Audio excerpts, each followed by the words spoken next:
Hello everyone, আসসালামু আলাইকুম। আমি সঞ্জিদা বলছি চিটাগং থেকে। কেমন আছেন আপনারা সবাই?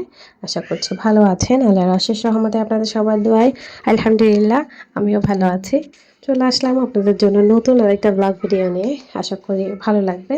সকাল থেকেই ভিডিওটা শুরু করছি। সকাল সকাল মটর সেদ্ধতে বসিয়ে দিয়েছি ইফতারের জন্যে। আর এদিকে হচ্ছে বিড়ালদের জন্য একটু কদু সেদ্ধ করে নিচ্ছি, কারণ মানে কালকে এমন হয়েছে যে হাঁড়িতে গোস্তটা ওভার হয়ে গেছে, যার কারণে মিষ্টি কুমড়া খুব কম দিতে পেরেছি। তো ভাবলাম যে রাতেরটা অন্তত সেদ্ধ করে ফেলি মাংসের সাথে, আর আজকে আবার সেদ্ধ করব। তো সকালবেলায় সেদ্ধতে বসিয়ে দিয়েছি। সকাল বলতে কি, আর এখন রমজান মাস, উঠতে উঠতে তো 11টা 11:30 এমনিই বাজে। কারণ আমার ছেলেও মানে খুব লেট করে ওঠে, তো তাই এত প্যারা নাই, 11টা করেই উঠি। চেষ্টা করি যে 11টা 11:30টার মধ্যেই উঠতে, মানে এর মধ্যেই উঠে যায় আর কি। এর বেশি লেট করি না, কারণ এর বেশি লেট করলে আর কাজকর্ম কিছুই হবে না। তো উঠেই হচ্ছে কালকে রাতে খুব বেশি খারাপ লেগেছিল আমার, আসলে রাতে না, সেহরির টাইমে। তো সেহরি করা হয়েছিল, থালা বাটি আমি সব রেখে দিয়েছি। ভাবলাম যে না, পরদিন সকালে উঠেই ধোবো, যেহেতু খারাপ লাগতেছে শরীরের উপর এতটা জবর দিলাম না, কারণ নিজে ভালো না থাকলে আসলে কোনো কিছু ভালো লাগে না। আর আমার মনে হয় যে নিজের ভালো থাকাটাই বেশি ইম্পর্ট্যান্ট, কারণ আমি যদি নিজেই ভালো থাকতে না পারি, তাহলে আমি আমার সংসারটা কীভাবে গুছিয়ে রাখবো, বা আমার পরিবারের মানুষদেরকে কীভাবে ভালো রাখবো। তো তাই আমি নিজের ভালো লাগাটাকে অনেক বেশি প্রায়োরিটি দিই। তো খারাপ লাগছিল তাই গিয়ে ঘুমিয়ে গেছিলাম। আর এমন না যে আমার ফ্যামিলি মেম্বার আমাকে কেউ কিছু বলবে যে আমি এটা রাতে করলাম না কেন, বা এটা কেন করা হয়নি। তো ওই দিকে আলহামদুলিল্লাহ আমি মানে একটু আছি বলতে পারেন, যে আমার মানে কাজ যে এখনই করতে হবে বা এখনই শেষ করতে হবে এমন কোনো তাড়া নেই।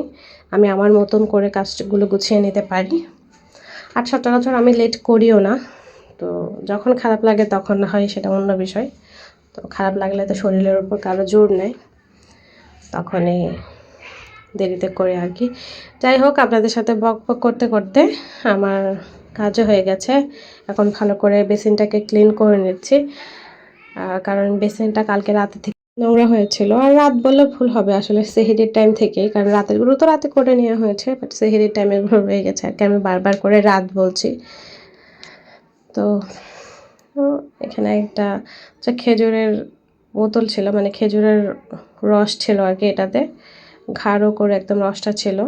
তো ওই রসটা হচ্ছে আমার ছেলে পাউরুটি দিয়ে খেতে খুবই পছন্দ করতো, আমার বড় ছেলে।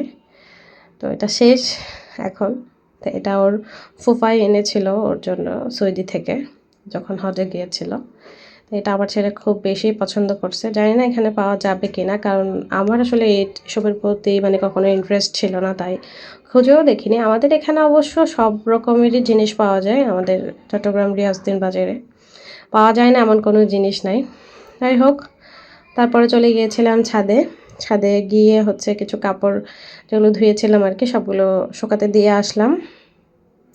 কারণ হয় না যে রোজার মাস, মানে আমার কেন জানি ইফতার পর আর কোনো কিছু করতে ভালো লাগে না। আমার না, হয়তো এটা সবারই, কিন্তু দুপুরবেলা একটু কষ্ট হলেও আমি চেষ্টা করি কাপড় ধুয়ে দেওয়ার, বা একদম মানে হয় না যে এরকম আমার বাচ্চা ঘুমিয়ে গেছে, আপনাদের ভাইয়া দেরি করে আসছে, তখনও আমি কিছু কাপড় ধুয়ে দিই, মানে একদম সেহরির টাইমে। তো এসেই লিটার বক্সটা ক্লিন করে নিব, নামাজ পড়ে তারপর ছেলেকে খাইয়ে দেব। ভাবলাম যে আগে একটু লিটার বক্সটা ক্লিন করে নিই। তো এখন লিটার বক্সটা ক্লিন করছি। আর আলহামদুলিল্লাহ আমার যেহেতু অনেকগুলো বিড়াল, আমার দিনে কয়েকবারই হচ্ছে লিটার বক্স ক্লিন করতে হয়। আর বাধ্য হয়ে তো এখন বাচ্চাদেরকে আমি বেঁধে রেখেছি।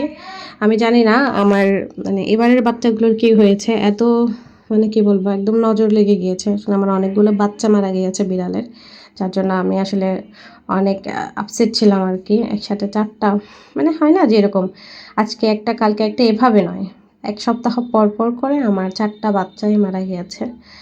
তো মানে খুব বেশি কষ্ট পেয়েছিলাম আর কি, যার কারণে আমি আমার বিড়ালদেরকে আর ভিডিওতে দেখাতে চাই না। আমার মনে হয় যে আসলে বদনজর লাগে, আমি বদনজরে খুব বেশি বিশ্বাস করি। জানি না এটা ভুল না ঠিক, বাট আমার মনে হয় যে আসলে বদনজর আছে। যাই হোক, ছেলেকে ভাত খাইয়ে একটু ঘুম পাড়িয়েছিলাম, ও উঠে এখন আসরের নামাজ পড়ে নিলাম, পরে হচ্ছে ছাদে যে কাপড়গুলো মিলে দিয়ে গিয়েছিলাম ভাবলাম যে সেগুলো একটু নিই। আর এদিকে হচ্ছে আমার রাজপুত্রকে একটু ছবি তুলে নিচ্ছি, আর ওকে বললাম যে পাখিদেরকে খাবার দিতে, সে একটু পাখিদেরকে খাবার দিতে গেল। যাচ্ছিলাম আমি, কিন্তু সে বলল যে না সে করবে, তো তাকে দিলাম।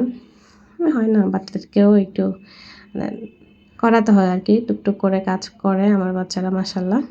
আমি চেষ্টা করি যে পারুক বা না পারে একটু করে দিই, আস্তে আস্তে শিখে যাবে।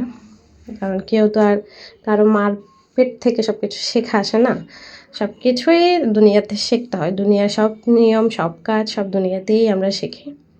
তো আমি আমার বাচ্চাদেরকে একটু চেষ্টা করি। আর এদিকে হচ্ছে আমার সুফি রানী উঠে গিয়েছে, আর আমার ছেলে দৌড়ানোর চেষ্টা করছে। ওরা এখন আমার পিছু পিছু ছাদেও চলে আসে। আরেকজন তো রাতের 2টা 3টা বাজে একদম সুন্দর করে ছাদে এসে বসে থাকে। যাই হোক, ওকে একটু কষ্ট করে সিঁড়ি পর্যন্ত নামানো হলো, তারপর আমি নিয়ে চলে যাব। আর এখন এই যে সময়টা সূর্যটা ডুবে যাচ্ছে, আসলে খুব সুন্দর লাগছে। মানে ইফতারের টাইমও হয়ে গেছে, ভাবছিলাম যে একদম শেষ মুহূর্ত পর্যন্ত থাকবো, কিন্তু ইফতারের টাইম হয়ে গেছে তাই চলে আসলাম। তো ইফতার করার পর এখন আমরা চলে যাচ্ছি শপিং মলে। তো আমাদের টুকটাক কেনাকাটা আছে আসলে, সেই জন্যই বেরোচ্ছি। আর রাস্তায় তো প্রচুর জ্যাম, যেহেতু এখানে শপিং মল, মল না আসলে মলও আছে, কিন্তু এটা একটা শপিং এরিয়া বলতে পারেন। আমাদের টেরিবাজারটা একদম খুব বেশি বিখ্যাত। তো এদিকে আমার ননদ, আমরা 3জনই মিলে যাচ্ছি। আর এই রাস্তা একদম স্লো স্লো যাচ্ছে, কারণ হচ্ছে জ্যাম, মানে একটু ফাঁকা পেলে একটু যাই এই আর কি। আর হচ্ছে আমরা একটু ভিডিও করছিলাম। প্রথমে ভেবেছিলাম যে ভিডিও করবে না, বাট আমার পিচ্ছি ননদটা মনে করিয়ে দিল। সে বললো যে যাতে ভিডিও করি, সে বাচ্চা মানুষ তো থেকে ভালো লাগে আর কি। এদিকে এসেছি আমরা মেনলি হিজাবের গজ কাপড় কেনার জন্য, হিজাবের গজ নেব। তো আমাদের 2টা পছন্দ হয়েছে, ওই 2টাই আমরা নিয়ে নিলাম।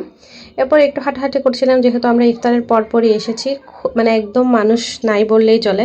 খুব নিরিবিলিতে আসলে আমরা শপিং করতে পেরেছি, আমার খুব বেশি ভালো লেগেছে। আর আমাদের বাসার পাশে 30 টাকা গাড়ি ভাড়া, মানে ইফতার করে মাত্রই আমরা চলে এসেছি, যাতে একটু নিরিবিলি পাওয়া যায়। তো বিষয়টা আমার খুব বেশি ভালো লাগছে। আর এদিক থেকে একজোড়া স্যান্ডেল নিয়ে নিলাম, আমরা আমাদের প্রয়োজন মতো জিনিস নিয়ে নিয়েছি আর কি।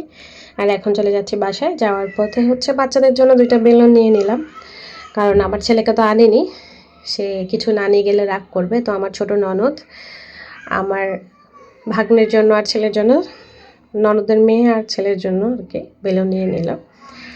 তার ফুফির পক্ষ থেকে হচ্ছে বেলুন নিয়েছে ফুফি। তো তো বাসায় চলে আসলাম। তো দেখতে দেখতে ভিডিওর শেষ পর্যায়ে চলে আসলাম। আজকে ছোট্ট একটা ব্লগ আপনাদের সাথে শেয়ার করলাম, জানি না কেমন হয়েছে। আমার ভিডিওটা কেমন লাগলো অবশ্যই একটা কমেন্ট করে জানাতে ভুলবেন না। আজকের মতো বিদায় নিচ্ছি, সবাই ভালো থাকবেন, সুস্থ থাকবেন, দেখা হবে নেক্সট কোনো ভিডিওতে।